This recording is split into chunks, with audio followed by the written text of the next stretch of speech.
না, আলহামদুলিল্লাহ, আলহামদুলিল্লাহ। আমার কোনো আক্ষেপ নেই।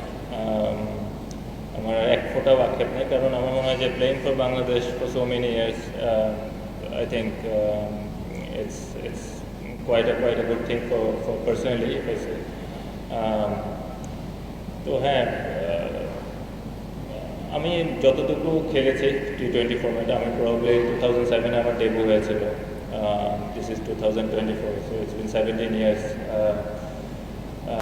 আমি জানি না আমি কতটুকু ভালো করতে পেরেছি বা আমি কতটুকু করেছি টিমের জন্য, but I have tried my level best to serve for the team.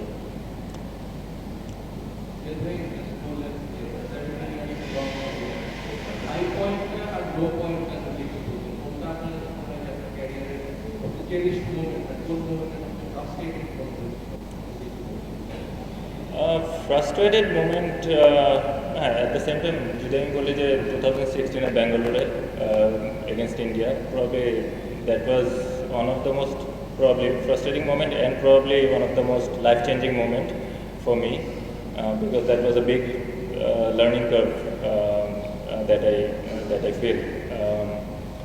তো এটাই, বাট এছাড়া বেস্ট মোমেন্ট প্রবাবলি নীরজ trophy, the match that we have won, that was probably the best one.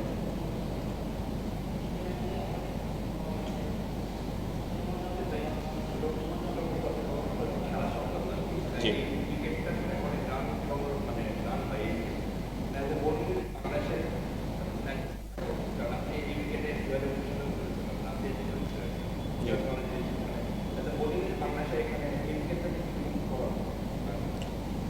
প্রথমত বোলিং ইউনিট হিসেবে আমি একটাই বলবো যে আমাদের যে বোলিং ভ্যারাইটি আছে, আমাদের পেস ইউনিট এবং spin unit, they have been doing a wonderful job for last few years নাও।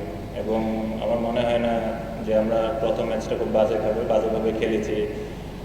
ব্যাটিংটাও ওরকম ভালো হয়নি, বোলিংটাও ভালো হয়নি, বাট আপনি যদি ওই জাস্ট একটা ম্যাচের উপর বেস করে নিজেকে ডাউট করা শুরু করেন, আমার মনে হয় ইট উইল বি আনফেয়ার, এবং আমার মনে হয় এটা পার্সোনালি এবং টিমের জন্য খুব একটা ভালো প্রভাব পড়বে না।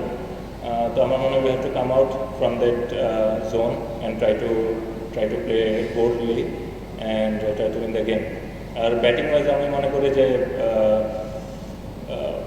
প্রবাবলি হ্যাঁ, আমরা হয়তো বা পজিটিভ ক্রিকেট বা অ্যাগ্রেসিভ ক্রিকেট খেলতে চেয়েছি, বাট আমার মনে হয় যে আরেকটু অর্গানাইজ হইতে হলে এটা আরও বেটার হবে, to apply our self in a better way.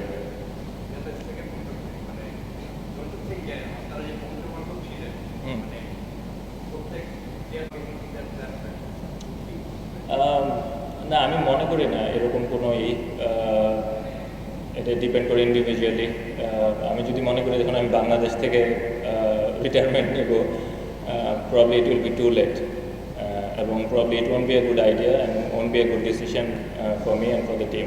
আমার কাছে মনে হয় যে probably it is the right time to take the decision, and I think probably I have taken the good decision.